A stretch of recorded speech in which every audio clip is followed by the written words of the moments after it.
Muito boa noite, caro telespectador. Seja bem-vindo ao programa Opinião Feminino. Hoje, quinta-feira, desde já apresentar o meu painel, André Testor. Boa noite, boa noite. Alda Salomão, seja bem-vindo ao programa. Muito boa noite. Boa noite, obrigada. E Fátima Membeiro, muito boa noite, seja bem-vindo ao programa. Obrigada. Muito bem, hoje vamos discutir um assunto que está a mexer atualmente, que é a compra do Moza Banco pelo Fundo de Pensões do Banco de Moçambique, que ficou com 80% das participações do banco.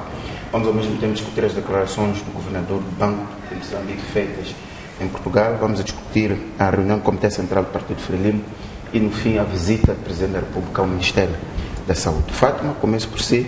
Foi anunciada ontem a entrega de 80% do capital do Moza Banco ao Fundo de Pensões do Banco de Moçambique através da Coanha, que é a sociedade que gera estes fundos de pensões.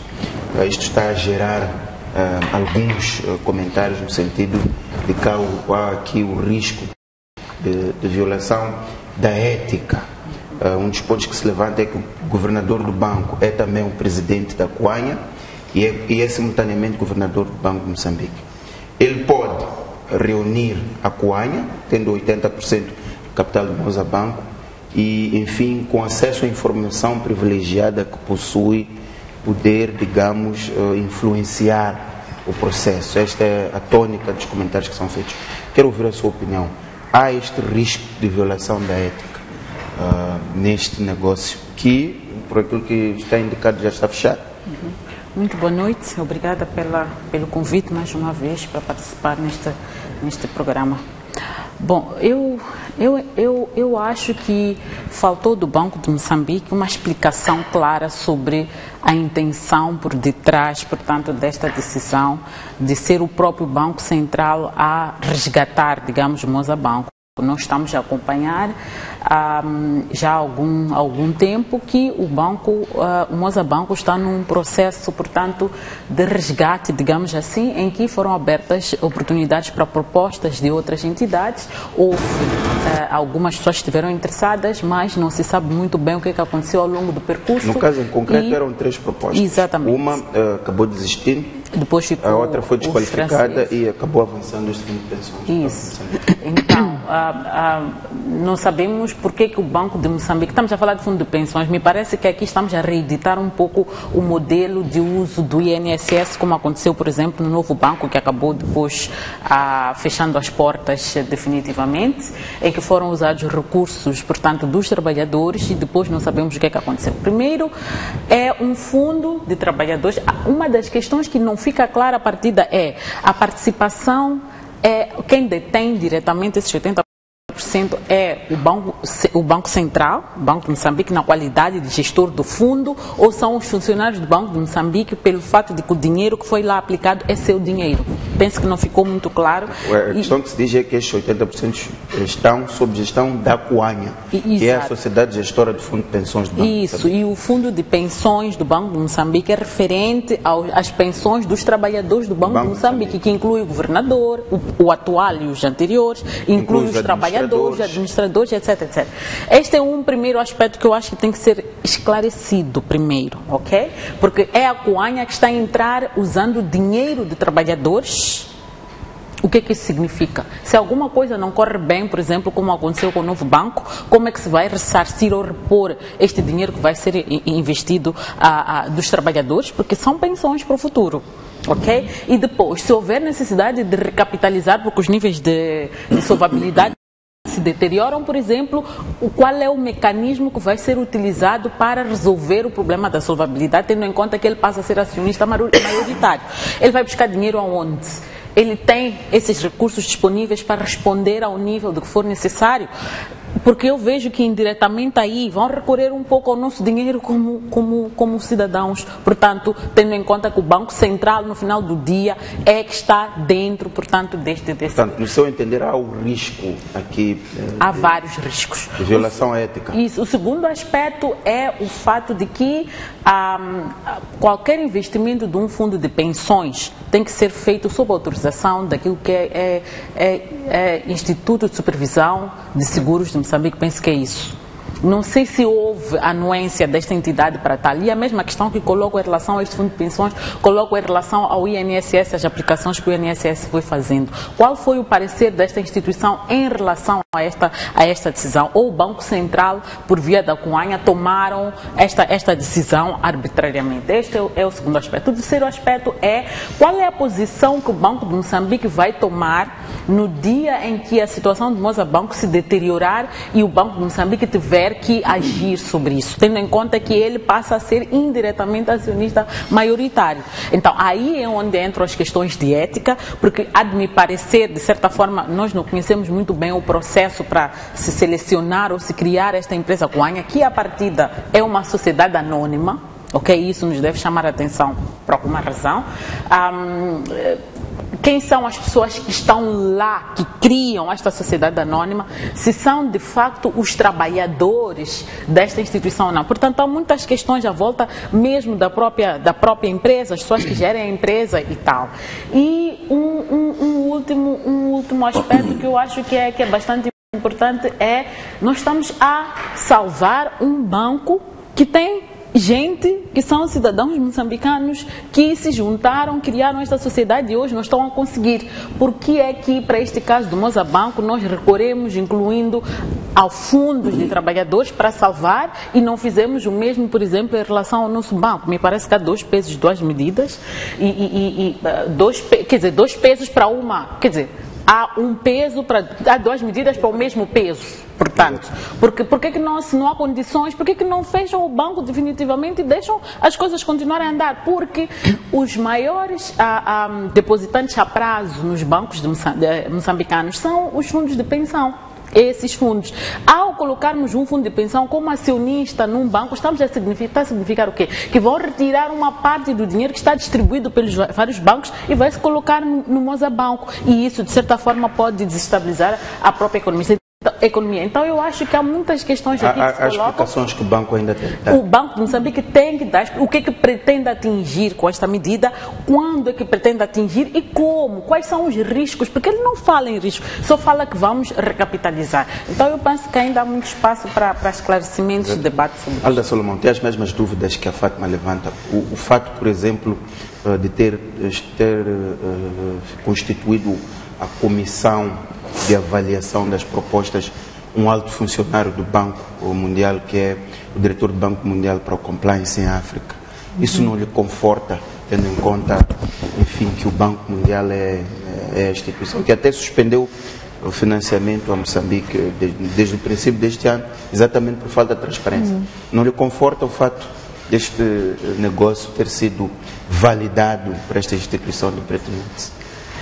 Bom, como a Fátima acabou de referir, há muitas questões que precisam de ser esclarecidas ainda. Temos dúvidas sobre a maneira como a decisão foi tomada e em que medida é que esta decisão é a melhor solução para esta circunstância específica. Assim, para além de tudo o que a Fátima disse, acho que coloca-se aqui uma questão de dupla identidade de uma instituição, que é o Banco de Moçambique, que tem ao mesmo tempo uma identidade que é de acionista maioritário de um banco e, ao mesmo tempo, tem a responsabilidade de fazer a supervisão e a fiscalização e etc. Então, como é que vai jogar estes 2 papéis e assegurar que vai cumprir o seu papel como fiscalizador e supervisor sem conflito de interesses? Será que esta foi a única opção e a melhor opção? Portanto, acho que é melhor deixarmos que o banco venha dar as explicações que certamente precisamos de ouvir, considerando inclusivamente que o governador do Banco Central fez comentários muito contundentes em relação a questões de ética e etc. Portanto, o meu ponto, eu levanto este ponto já agora, porque não me parece que tenham descurado questões de ética e de princípios e etc. Então, quais foram as premissas que foram tomadas em consideração para se chegar a esta solução, achando que ela é a melhor? Não é assim? E colocando, a priori e em princípio, o Banco Central numa situação constrangedora. Portanto, estamos agora à espera de ouvir uma explicação para termos a certeza de que não há A explicação terá de vir do governador, já conta. Exatamente, ok. Agora, em relação à intervenção do Banco Mundial, se me conforta ou não o facto de que interveio o Banco Mundial e, portanto, estamos bem do ponto de vista ético. Não. Porquê? Só porque é o Banco Mundial? Não é? Nós temos questões específicas que estamos aqui a levantar e se calhar o Banco Mundial também tem que nos vir explicar porque é que nestas circunstâncias está tudo bem, não é? Mas em circunstâncias diferentes das dívidas e outros casos, quer dizer, o compliance, o que é que significa? Significa cumprir com os procedimentos e com os princípios, etc. Foram cumpridos? O facto do Banco Mundial dizer que sim não significa necessariamente que está bem feito. Temos imensos exemplos de situações em que a decisão do Banco Mundial é, no mínimo, controversa. Portanto, eu prefiro, inclusivamente, dar prioridade às explicações que virão do Banco Central, porque é uma instituição nacional, tem alguma coisa a dizer, ao invés de remeter, digamos assim, a fiabilidade do processo e das decisões a instituições externas, não é? Se elas tiverem que vir corroborar uma decisão que nós todos achamos correta, certo. Mas temos nós, primeiro, internamente, que estar confortáveis com uma decisão que foi tomada com base em regras que são nossas, alinhadas com princípios e práticas internacionais, sim senhor, mas que as nossas regras estejam a ser devidamente cumpridas. Não é? Ana Rita Stoll, partilha das mesmas dúvidas. Acha que há esta necessidade do Banco de Moçambique vir a público e esclarecer ponto por ponto o que é que decidiu que seja a Coana a gerir o Moçambique? Boa noite. Permita-me, em primeiro lugar, que as outras não tiveram essa ideia de passar um grande abraço a todas as crianças moçambicanas do mundo e as nossas em particular. E falando de crianças, eu gostaria também de expressar a minha solidariedade com a família de crianças que em Mabote foram vítimas de um explosivo militar que devia andar aí perdido pelas matas fora e agora ouvimos ontem através das mídias que explodiu e matou 3 crianças de uma mesma família e alguns amiguinhos. Portanto, no geral, um grande abraço a todas as crianças. Eu alinho com o que já foi dito e vou me cingir apenas em questões que dizem respeito à lei de probidade pública. Dada a celeuma que já se criou em torno do nosso banco e os pressupostos que estão em torno das decisões que se deve tomar com relação ao Moçambique, eu não esperava assim da maneira como apareceu ontem a notícia, não esperava. Tentei olhar e perceber agora como é que se tratam os assuntos dos gestores, aliás, dos donos, dos acionistas do Moçambique. A parte dos acionistas, né? São moçambicanos, são muitos concidadãos, segundo foi dito na altura, quando surgiu o problema do Moçambique. Então comecei a pensar, agora vai a Corranha, que é um fundo de pensão, mas também é dos trabalhadores do Banco Central. Então vi um pouco este aspecto de ética no meio que, tendo sido observada, deve ser esclarecida para todos entendermos, porque se é pela mera questão de ser um fundo de pensionistas, acho que é bom sinal que se está a dar, mas temos problemas aqui que é preciso ficarem muito bem claros e um dos problemas que a lei de ética alerta a qualquer um que queira entender como estas coisas podem ser nocivas à sociedade, é que ela diz que o servidor público deve abster-se, não é? De tomar decisões que possam criar ao público a percepção de falta de integridade. E neste caso, acha que tomou-se uma decisão que eu quero crer que o público quer entender bem aqui.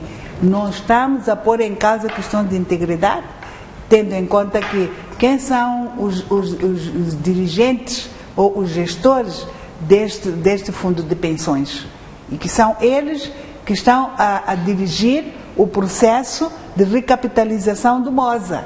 Então, não se coloca aqui este problema de integridade, de transparência. Se não for, olha, como disseram as colegas, ainda vamos a tempo de ouvir, perceber muito bem o que aconteceu e, em última análise, como digo, se é para beneficiar Moçambique de uma forma íntegra, eu acho que vamos abraçar a ideia, mas há muito que tem que ser explicado ainda.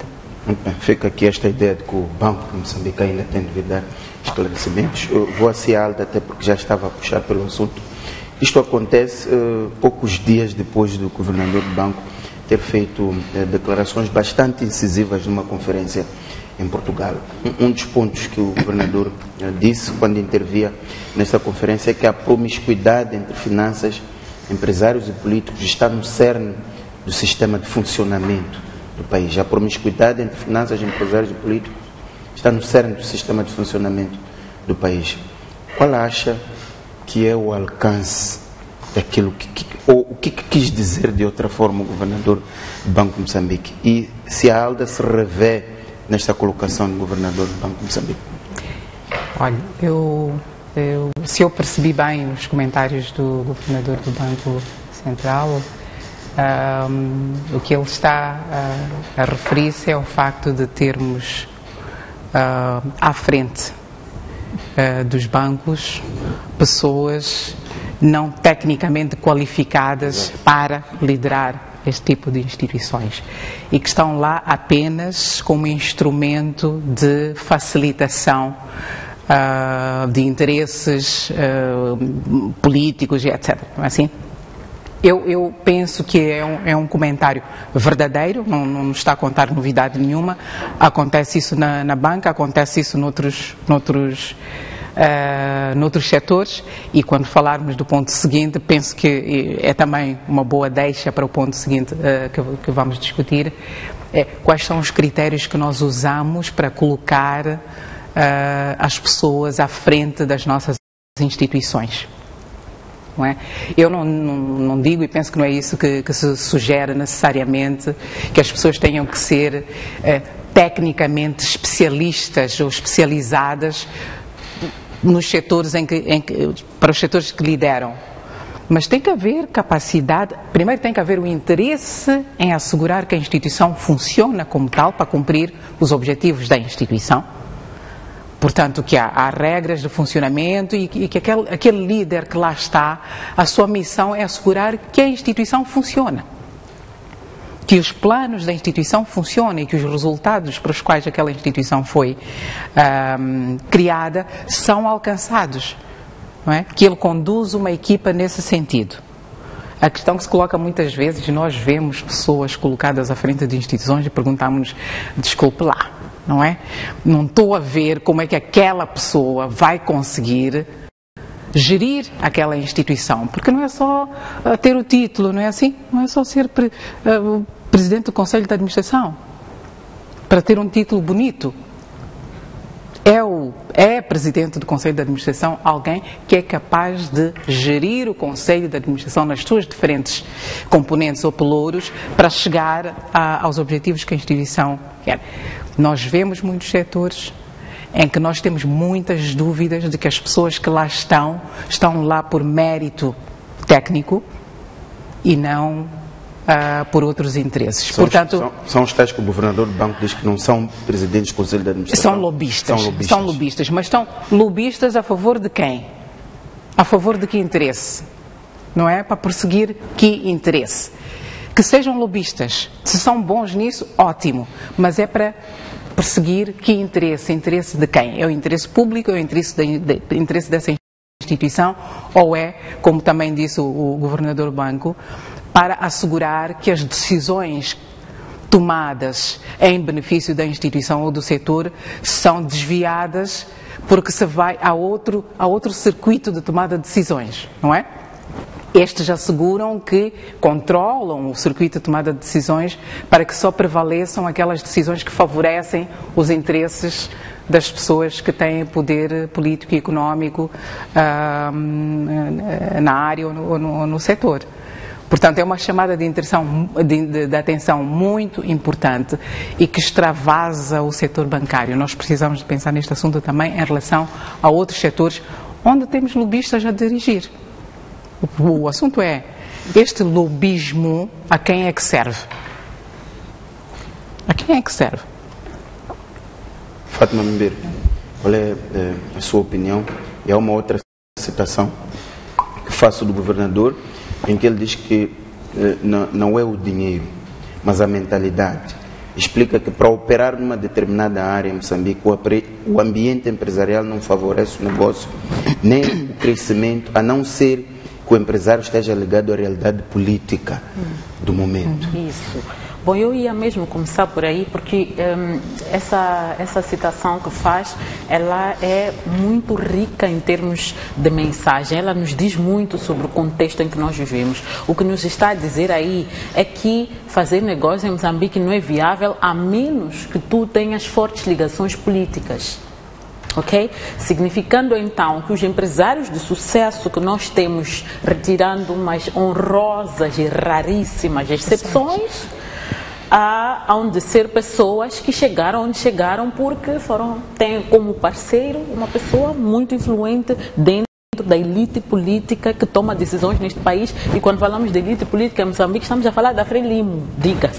Não vamos pensar que aqui entra Renamo e MDM, porque eles estão a lutar também para ser uma elite política como partido. Portanto, o que se está a dizer aí é que se quero abrir um jornal e ter um jornal que vende, que faz sucesso, eu não vou conseguir fazê-lo sozinha, a menos que eu tenha alguém que vai puxar por mim. Quando vier uma decisão falando dos bancos, do Banco de Moçambique, e nós verificamos isso durante vários anos, particularmente durante o reinado do Gove, em que ele tomava decisões e os bancos definitivamente ignoravam. Nós vimos a situação, por exemplo, das comissões, que o banco emitiu um aviso sobre as comissões que era desobedecido. Exatamente, que era peremptoriamente desobedecido. Com que carga é que uma pessoa, gestora de um banco, consegue desobedecer sistematicamente a uma instituição que é reguladora? Num país em que há regras e há instituições, quer dizer, é isto que ele nos está a dizer de outra forma. Então é preciso mudar isso, a nossa luta tem que ser mudar isso, criar um ambiente, quando Moçambique está sempre a cair ou a subir ligeiramente, que nós não sentimos no índice Doing Business, é mesmo isso, é que não se faz negócio em Moçambique, se faz lobby. E nós acompanhamos, penso que a situação dos bancos foi demonstrada um pouco pela situação do nosso banco. Quem eram os acionistas do nosso banco? E como é que o nosso banco sobreviveu? Durante muito tempo sobreviveu com o nosso dinheiro, com o INSS, as nossas pensões. E os nossos pensionistas recebem quanto?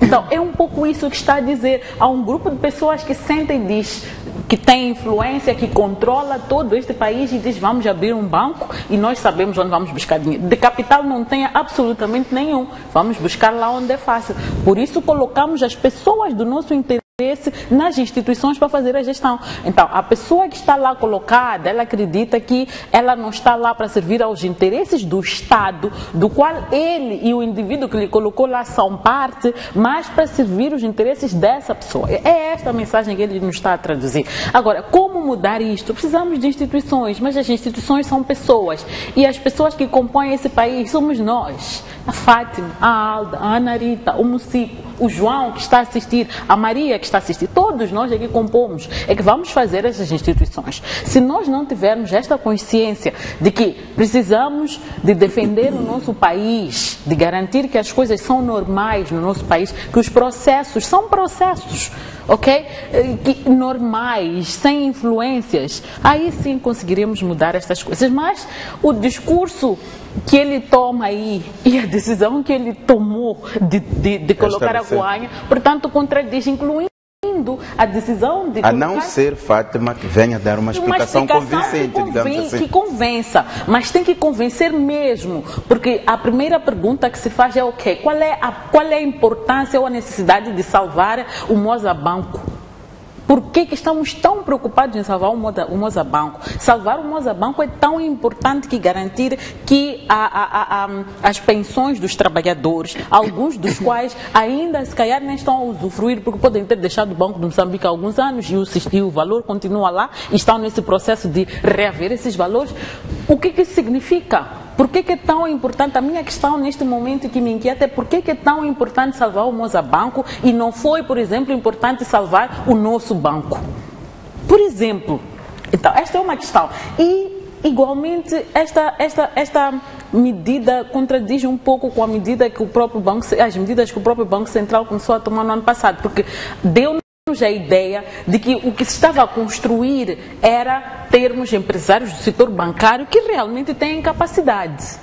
Quando, de repente, no meio de um processo, estamos a ver que há um banco que não tem capacidade e estamos a ir recorrer a outras formas para salvar este banco, eu acho que é uma coisa que temos que repensar. Então, o discurso e a prática tem que estar se conjugar. Não vale a pena ir lá falar bonito em Portugal, para gente de mente aberta, que tem instituições, etc., e chegar aqui e mais, quando nos diz que o Presidente da República está de parabéns por ter lhe dado independência, por não intrometer-se no seu trabalho. Entretanto, ele, com as medidas que foi tomando, intrometeu-se demais. Portanto, temos um banco bastante interventivo na economia e há várias teorias econômicas que falam, por exemplo, da necessidade do próprio mercado se mover-se por si própria e a instituição se ouvir para regular determinadas coisas. Então, eu penso que há aqui muitas questões a levantar. Há que aplicar aquilo que dizemos. Não vale a pena falar bonito Coerência. E depois à noite ir fazer coisa contrária. Muito bem.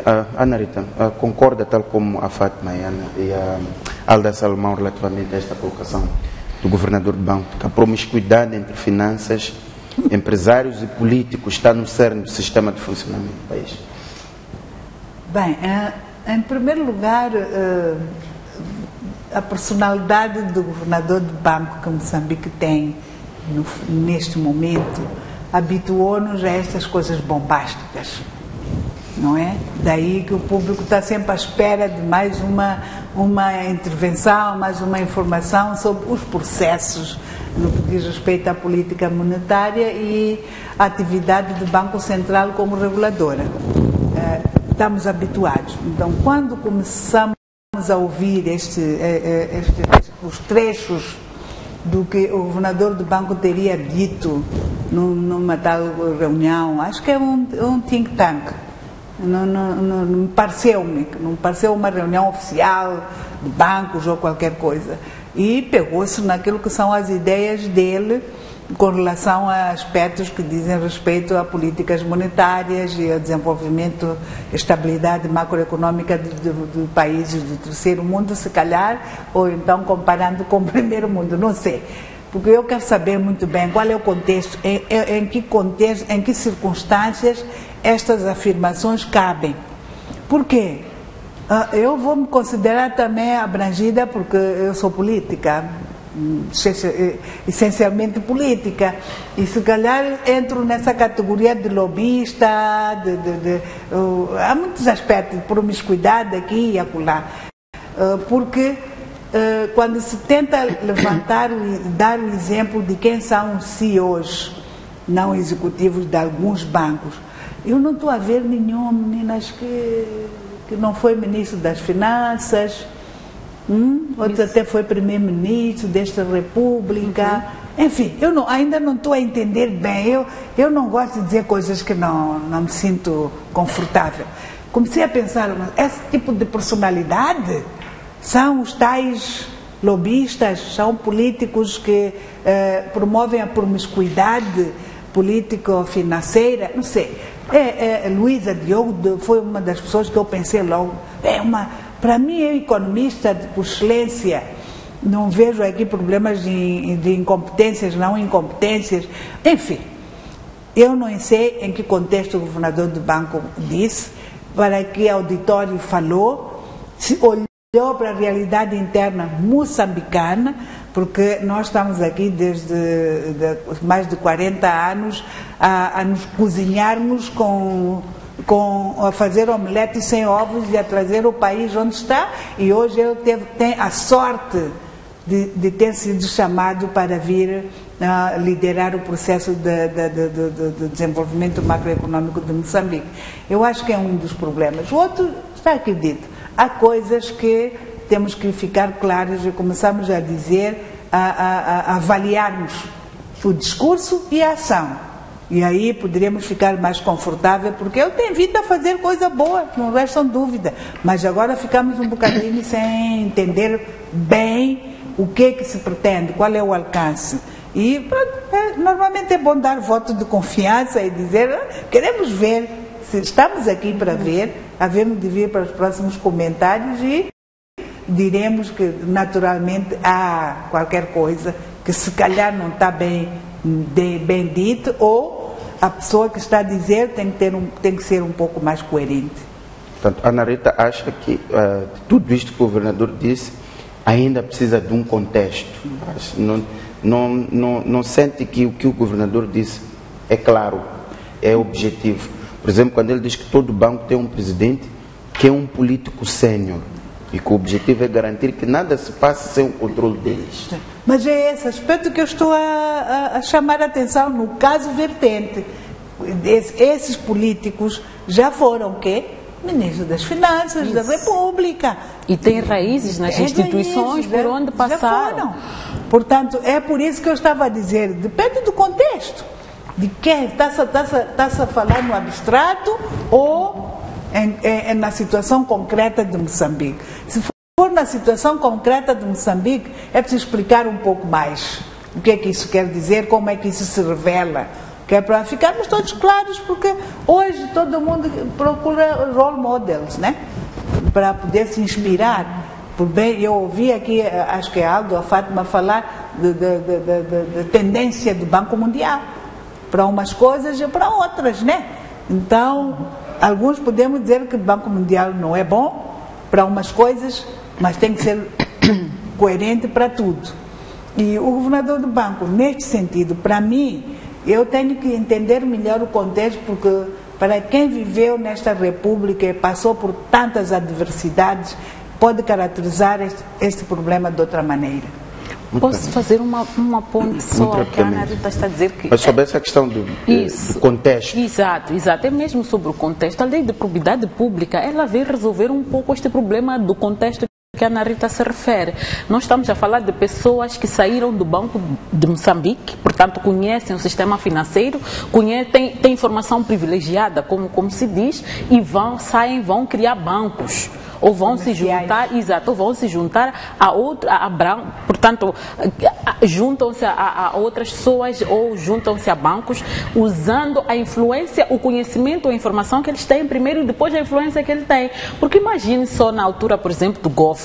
O Gove, antes de ser governador, ele foi vice-governador de alguém que depois saiu, foi criar também a sua instituição. Então, imagina que tipo de... E antes de ter sido vice, foi funcionário do Banco de Moçambique. E tem uma relação com estas pessoas, algumas até foram seus professores. Imagina qual é o tipo de relação que ele há de ter com um indivíduo que é gestor de um banco e ele não descumpre ou incumpre aquilo que são, por exemplo, os avisos do Banco de Moçambique. Qual é o peso que ele há de ter para aquela pessoa que para ele de certa forma é uma autoridade? É isto que eu acho que a lei de probidade veio responder a isto.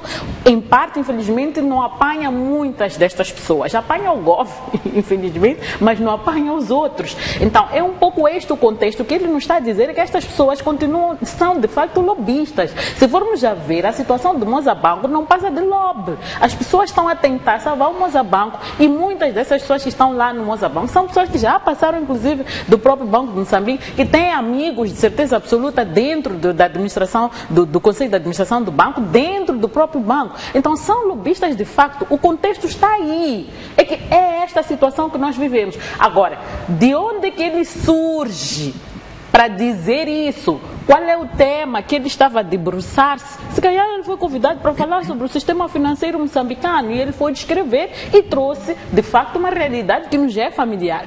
Aqui não há como negar, infelizmente. Mas há um aspecto que mencionou também o governador, que é o papel do Presidente da República. Portanto, estes lobistas recorrem ao Presidente da República para tentar desviar as regras que são tomadas e, em função de quem tu tens como Presidente da República e da posição do Presidente da República, mantemos-nos nos carris ou desviamos-nos dos carris. Portanto, acho que aqui também se está a falar muito diretamente do papel do Presidente da República na liderança destas e outras instituições. Se estes lobistas recorrem ao Presidente da República para conseguir a alteração de uma regra legitimamente tomada, então qual é a posição do Presidente da República? Parece que se pode inferir dos comentários do Governador que, em muitas ocasiões, ou pelo menos em algumas ocasiões, o Presidente da República intercedia no sentido de favorecer, não é, os interesses daqueles que iam lá pedir a reversão de uma determinada decisão. Portanto, esta questão de boa governação tem que ser em cadeia. Isto mostra que não podemos ter furos no sistema, porque se não tens, supostamente, um governador do Banco Central que está a tentar arrumar a casa, organizar a casa, toma decisões no sentido certo, e depois lá vem, não é, alguém que conseguiu que o nosso Deus na Terra altera aquela posição e Deus na Terra altera a posição. E continuamos a falar de que boa governação, queremos desenvolvimento, queremos sustentabilidade, etc. Portanto, tem que haver coerência, mas é em toda a cadeia de tomada de decisão. Esta questão que a Fátima levantava, do papel das instituições, também a questão que a Ana Rita levantava, de que estas questões dependem muito do contexto e do enquadramento que o governador faz. Olha, é o seguinte, uma das coisas que nós fazemos muito é omitir alguns detalhes importantes, não é? Temos medo de chamar as coisas pelos nomes. Teria sido muito interessante o governador do banco mencionar, no caso tal, não é? Foi tomada uma decisão e o presidente do Conselho de Administração do banco tal, ou etc., esforçou-se por desviar-se daquela posição, daquela decisão, por alterar aquela decisão, violou a legislação, violou alguma regulamentação. Portanto, vamos começar a ter a coragem de dar mais detalhes, aqueles detalhes que nos permitem perceber que, olha, estamos a chegar mais próximo da ferida para tentar curá-la. Estes pronunciamentos no abstrato metem toda a gente no mesmo saco, pessoas boas e pessoas más, não é?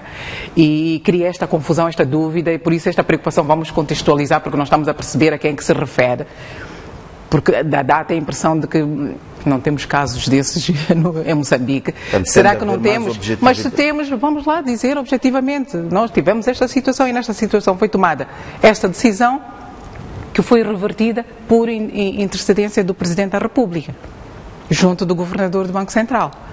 Não é assim?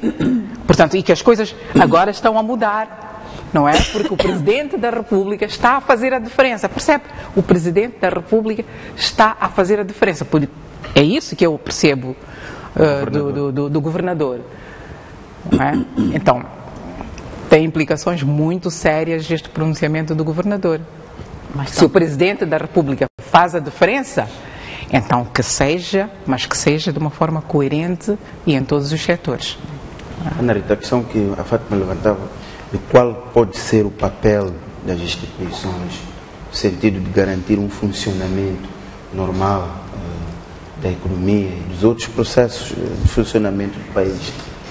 Bem, a verdade é que já está clara, pelo menos no meio de tantas afirmações, deixou claro que a maneira como o Presidente da República gere estas questões macroeconómicas no que diz respeito ao exercício do Banco Central recai na satisfação do Governador do Banco. Eu acho que isso é muito bom para todos nós. Estamos no mandato do Presidente Nilce e vamos olhar para o Presidente Nilce. Isso é que importa neste momento. E para a questão de boa governação, é verdade, temos que ver na sua extensão e profundidade, né? Não vamos olhar só para um casozinho e não ir para coisas concretas, mas ficarmos nas percepções. Vamos pegar em tudo. E a mim me consola, porque tudo isto vai ao encontro do que temos dito por causa das visitas às instituições. Qual é o impacto dessas visitas? Porque já está claro que vale a pena o Presidente da República continuar. É um método que ele encontrou de exigir responsabilidade a quem ele nomeia os titulares e por aí fora a cadeia toda.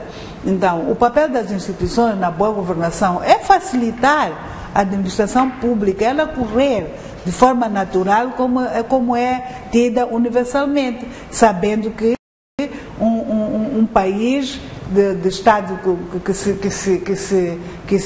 que pugna por um Estado de Direito e de Justiça Social, o papel dos servidores públicos tem que ser para servir os administrandos. E para isso acontecer, há muita coisa que ainda tem que ser feita. E o Presidente da República tem sido um pioneiro nisso. Ora, ainda bem que o nível da macroeconomia está bom, mas tem que ser para todas as outras coisas, e é o que tem sido feito. Portanto, de uma maneira geral, de facto, é preciso que as instituições funcionem em Moçambique para minimamente nós dizermos que está-se a exercer a boa governação. Muito bem, Narita Sol, vamos agora observar um breve intervalo. Voltamos para discutir o Comitê Central do Partido Frelimo e a visita do Presidente da República ao Ministério da Saúde. Até já.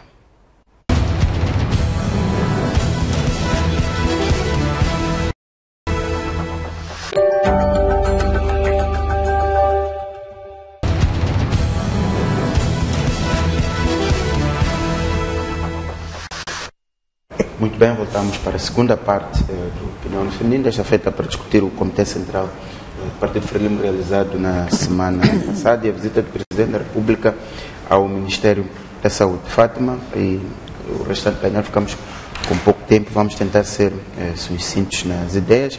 Este Comitê Central fica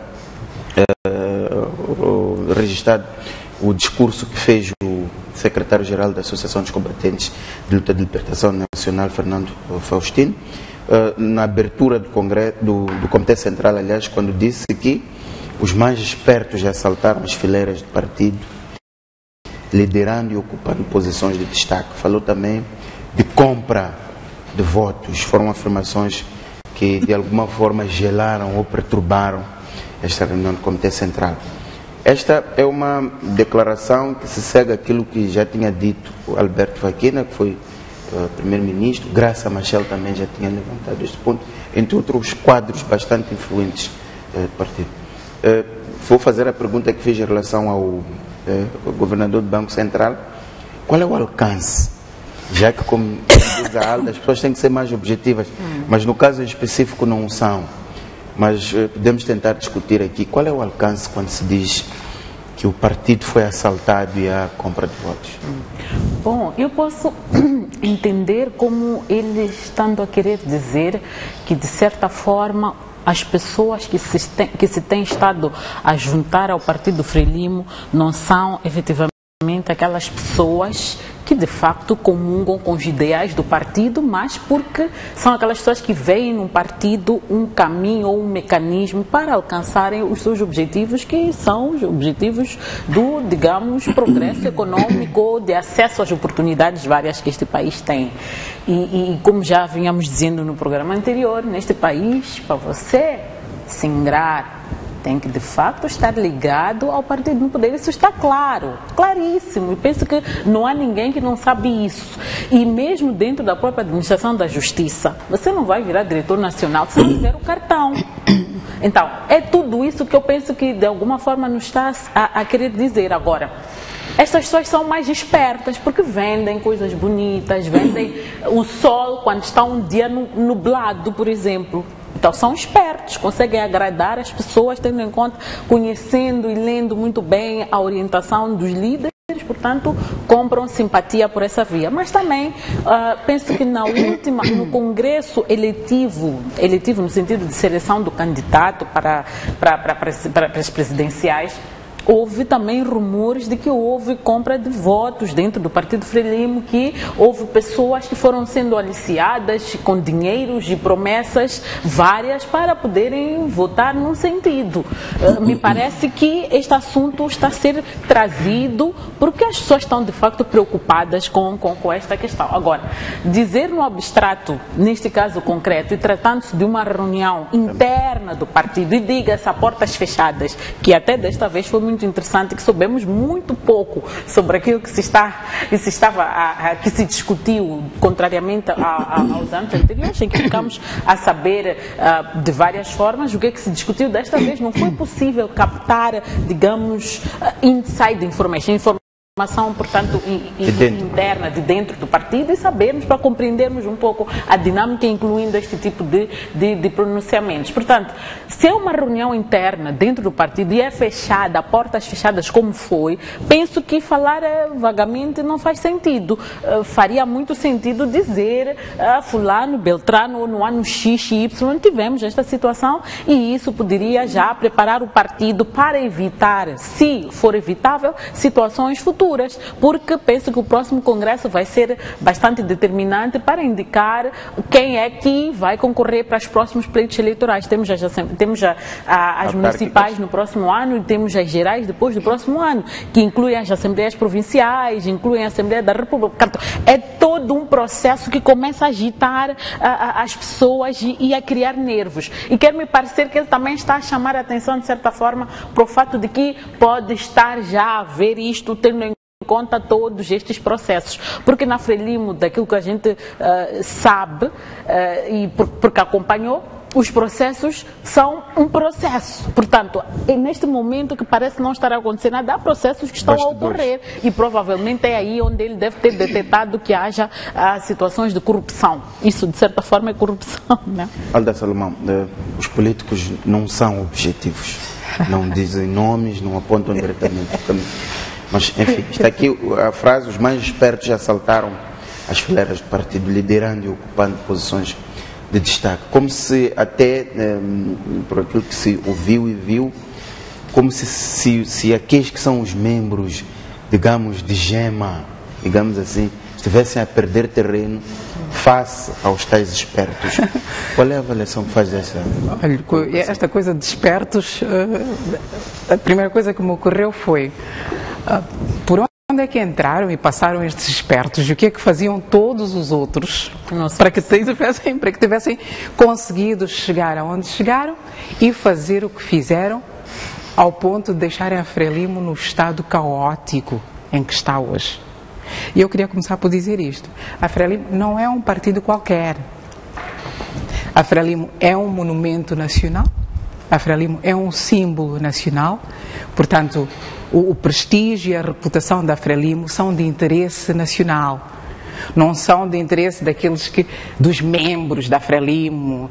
Não sei o que é isso de ser membro da Frelimo, porque muitos de nós viemos desde a independência e desde antes da independência com a Frelimo no nosso imaginário e no nosso coração. Portanto, ter cartão, não ter cartão é indiferente.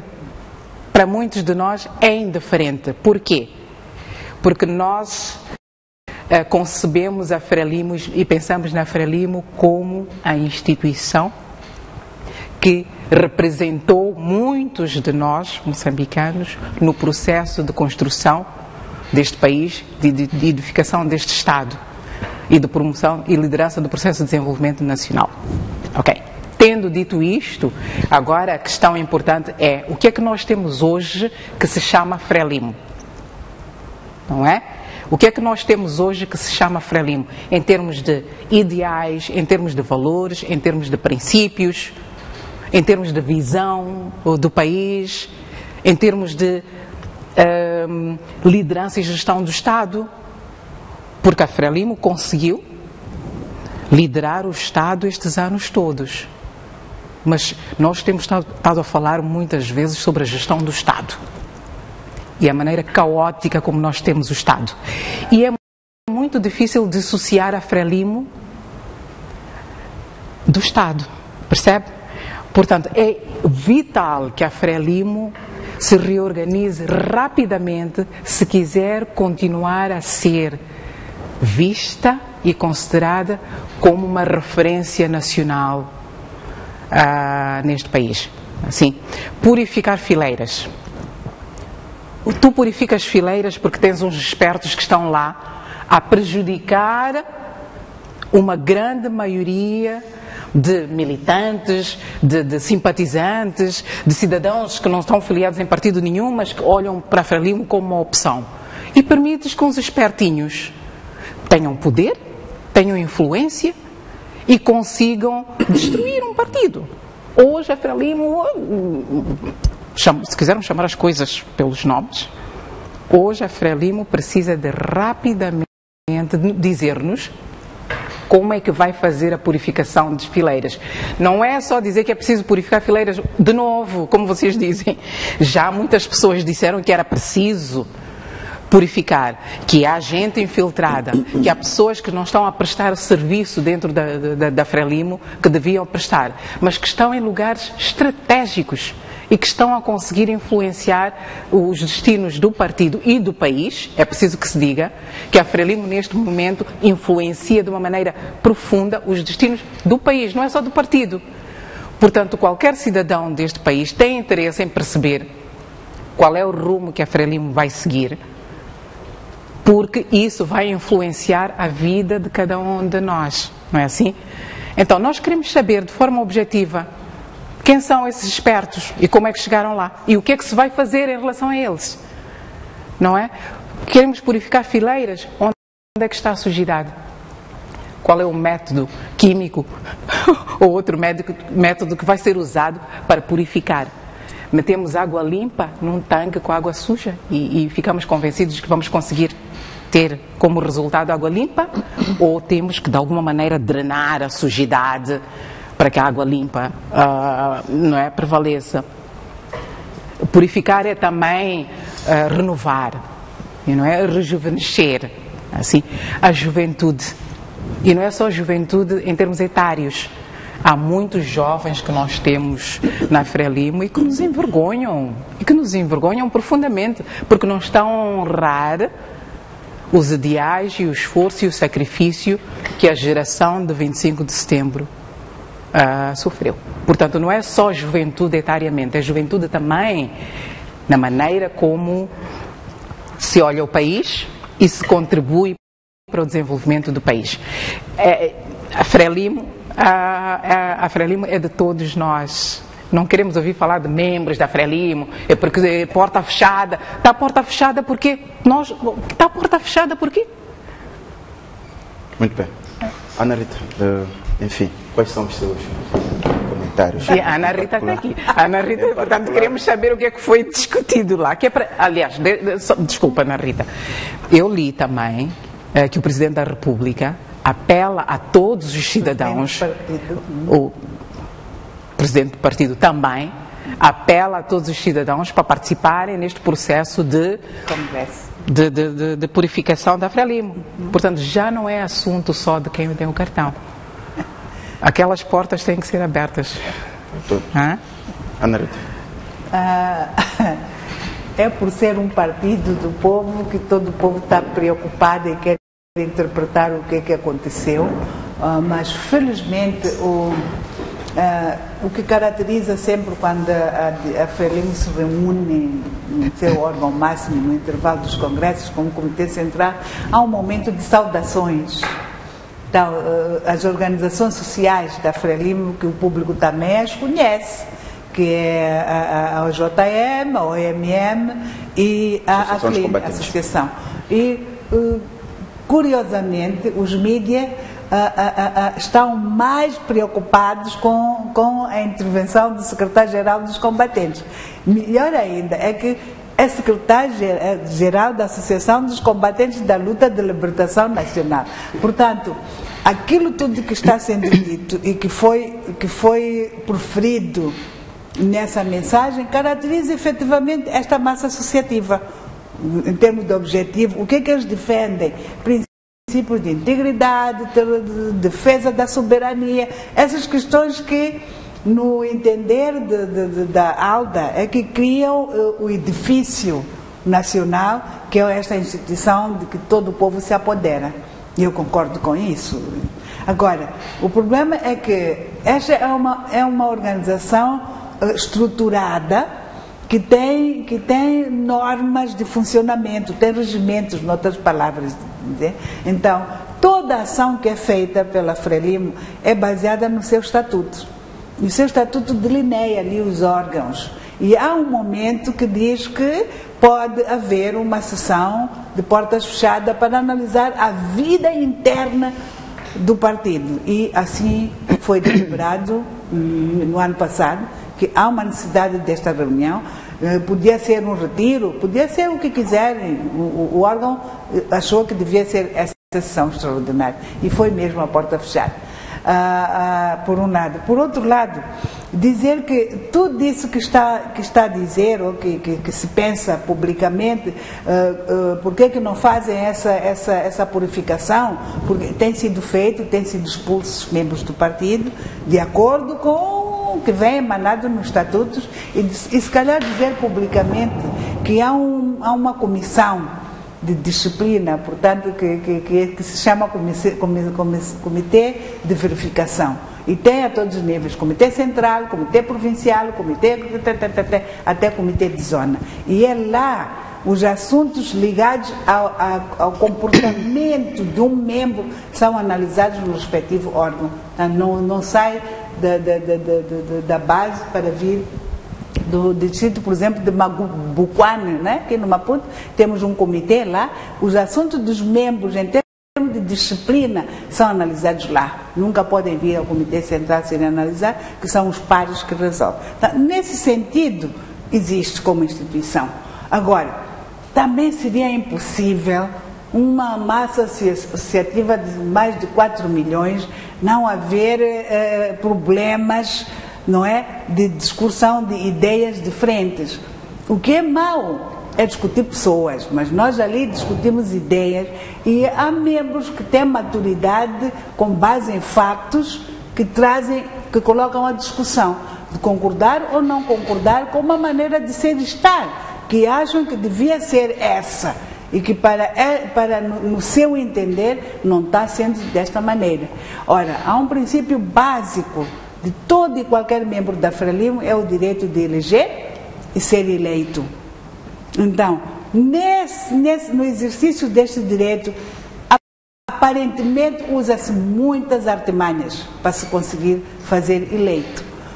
Apesar de haver normas de que no órgão 60% são continuidade, 40% são novos, que não tem nada a ver só com idade, porque em termos de cotas também existem a cota para mulheres, a cota para jovens, a cota para combatentes, mas no meio disso tudo há um debate profundo de diferenças de entendimento sobre os processos, diferenças de entendimento sobre o que cada um gostaria que fosse a maneira de ser e estar no partido nesta altura, em pleno século XXI.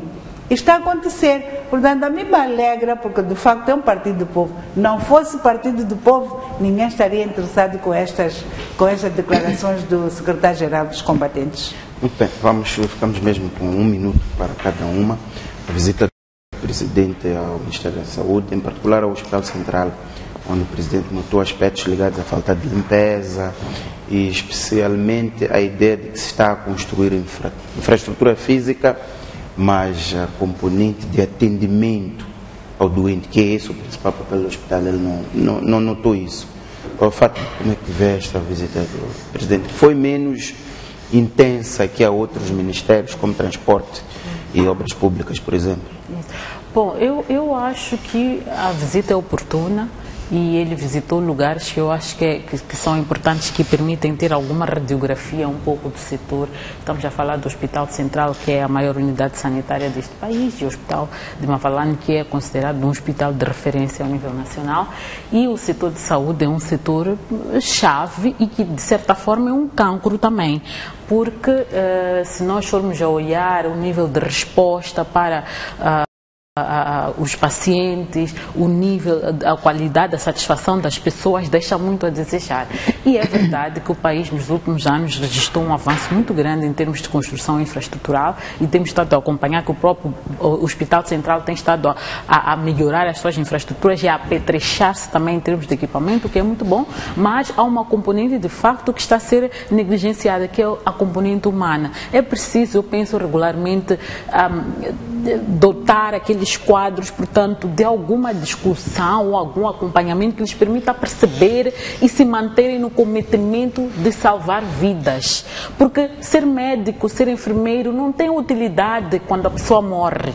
Então, o esforço é mesmo garantir que aquela pessoa sobreviva, se restaure para poder servir a este país. Portanto, eu penso que aqui é um trabalho muito importante de fundo que tem que ser feito e a ideia também de eu só faço porque quero um emprego, porque eu estou desempregado e há uma formação de curto prazo para ser enfermeira, etc, etc. Não tem que ter lugar. Temos que fazer mesmo porque queremos servir. Penso que este é um desafio que se coloca ao nível de todos os setores deste país. Ser professor não pode ser porque estou desempregado. Tem que ser porque eu preciso do emprego, é verdade, mas também estou a construir o meu país. Não vamos construir um país com pessoas mortas. E um aspecto que o presidente mencionou que para mim é muito importante foi sobre a questão do combate à malária. É verdade que a malária continua a ser uma doença endémica, a principal causa de mortalidade no nosso país e até de procura de serviços sanitários, mas é preciso ressaltar um aspecto, é que Moçambique está a perder muito tempo focado só na cura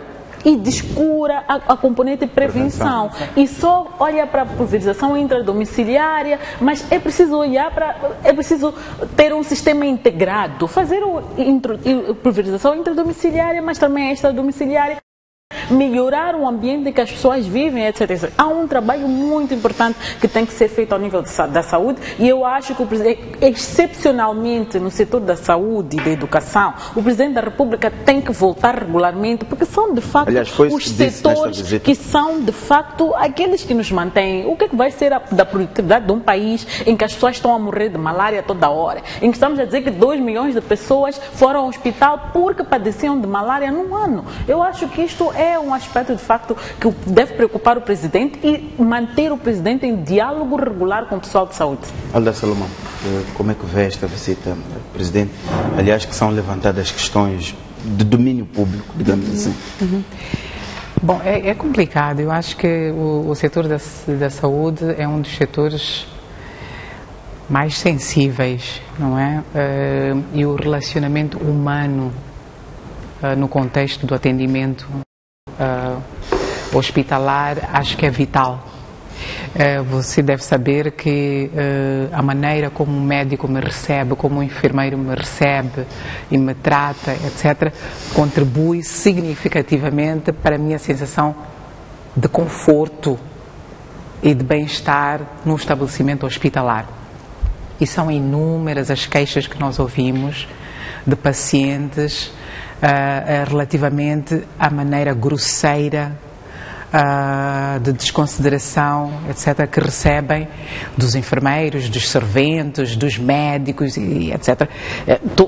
Eu própria estou num gabinete médico e o médico não interage comigo, quer dizer, não há um relacionamento humano do médico. Ele fala, às vezes nem olha para ti. E não pode ser assim. Eu pergunto-me sempre, o que é que falhou, o que é que está a falhar na formação do pessoal do setor de saúde para nós termos este distanciamento, digamos assim, entre os provedores de serviços de saúde e de atendimento de saúde e as pessoas que vão lá procurar ajuda. Eu posso estar num hospital mal apetrechado, mas se eu sou bem recebida e sou bem encaminhada, sou bem cuidada, atenciosamente tratada, isso vai ajudar bastante. Portanto, e penso que, ainda bem que diz que o Presidente da República já mencionou isso, quer dizer, pelo menos no setor da saúde e no setor da educação, estas visitas têm que ser constantes. Têm que ser sistemáticas. Quer dizer, é preciso voltar lá até nós conseguirmos mudar isto. Vamos continuar a ter instituições com dificuldades materiais e financeiras financeiras por muito tempo, mas vamos ter pelo menos uma relação humana que nos vai ajudar a minimizar o impacto das doenças. E nós não estamos a ter isto. A principal queixa neste momento é, de facto, pela maneira como os doentes são atendidos. E nós não podemos admitir que isto continue.